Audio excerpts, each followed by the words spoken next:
Softball tournament on ESPN2, presented by T-Mobile 5G home internet. Big lead for Texas A&M. Their head coach is with Holly. Well, Coach, given the big lead, 12-run lead right now, Emily Kennedy staying in the circle. She had 38 pitches in that last inning. What's your plan for her going forward? Oh, yeah, we're going to let her finish the game. I think it's important for us to, get her ready for postseason. We wanted her to go back-to-back days and see how that looks, and I think she's pitching a heck of a game. That's why you're the coach and not the announcers in the booth, because they keep asking me why. So thank you for being the boss. This big score, how do you not take your foot off the gas and really close it out? Yeah, I think it's a rivalry game, so, you're not going to take your foot, just like I don't expect them to take their foot off the gas pedal. So we got to fight to the very end. Thank you so much, Coach. Thanks so much. There's always a reason, You said that earlier. Welcome back to the rivalry game First it was Oklahoma. here in Athens, Georgia, Largest comeback win. live from the Jack Turner Stadium. First inning, most runs in a game, most RBI. Well, this is our first year to have our SEC softball tournament on the campus of RBI double, the RBI single, a 3-run home run. of this rivalry, against the Longhorns. That's all.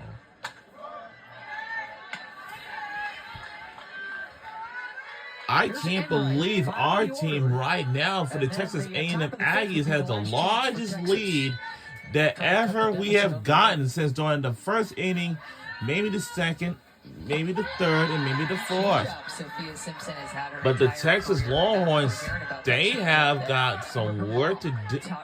Yes, they do. They got lots of work to do. They're trailing by 12. Trailing by 12 points. But the Longhorns eventually has got on the board, maybe sometimes during the whatever innings it is. But they got some little work to do right now. So as you know,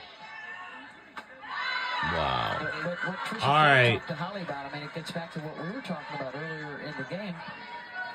Are we going to see maybe that one big arm have to carry a team a little bit more in the NCAA tournament than in years past?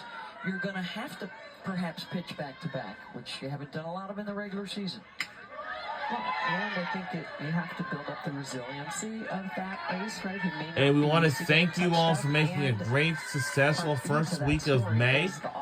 Week number 2 is coming your way next. To help out those pitching staffs that are probably going to give up multiple runs.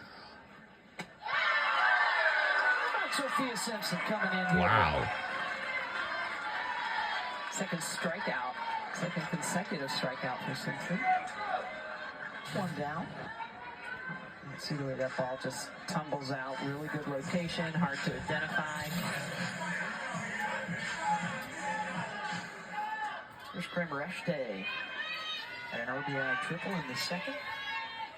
Frankie Rizzo, who came on defensively, now going to swing. I think there are going to be a lot of high-scoring games and just slugfest, throwing punches in the postseason. Because of just continuing the conversation on what you guys were talking about. If that number one pitcher is going to be throwing a lot, they're going to be a little bit more tired. Teams are going to have more looks in them, and offense has just been exploding this year in general.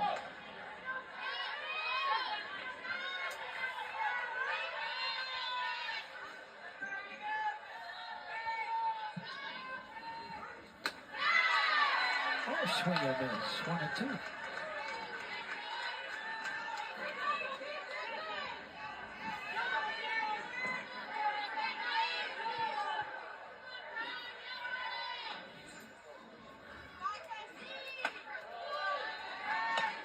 Frankie was really good in their Arkansas series this year. Went 4 for 6.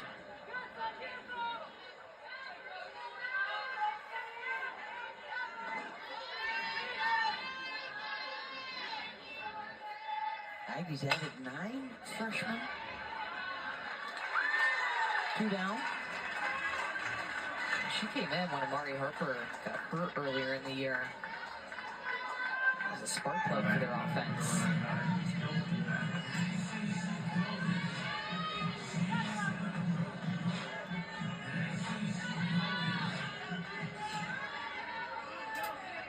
the fifth, which might be the last chance for Texas. They're 8, 9, and 1 slots. Otherwise, the Aggies will roll and move on to the SEC Championship and a date with Oklahoma.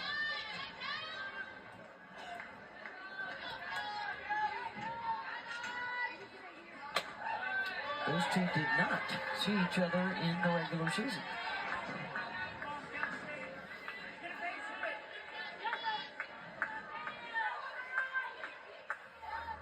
Well, Sam Landry should be obviously fresh. He did not throw today for Oklahoma. It will be a matchup of former national champions. 8 for Oklahoma, 2 NCAA titles for A&M. They've also got an AIAW championship from the days before the NCAA in the 70s and early 80s.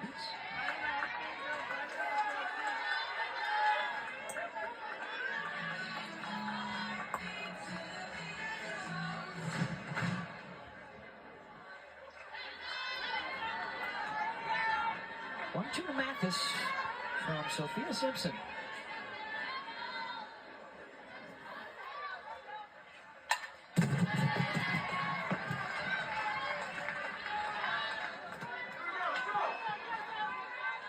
Well, they won a conference championship in 2008 in the Big 12. That's also the last time they hosted a Super.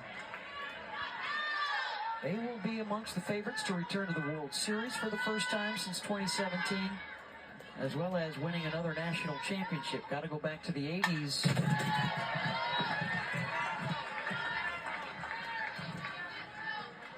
The highest seed that A&M has ever had in its history was 4 back in 2007. And then in 2005 and 2008, they were the 5 seed.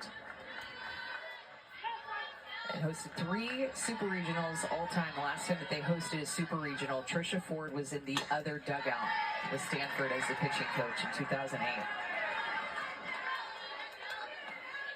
Those titles under Bob Brock in 83 and 87.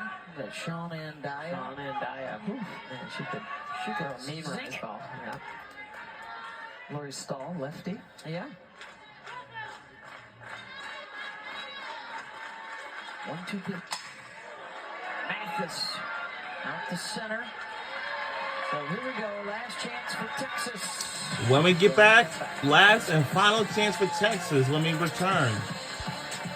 The 2025 SEC Softball Tournament on ESPN2 is presented by T-Mobile 5G Home Internet.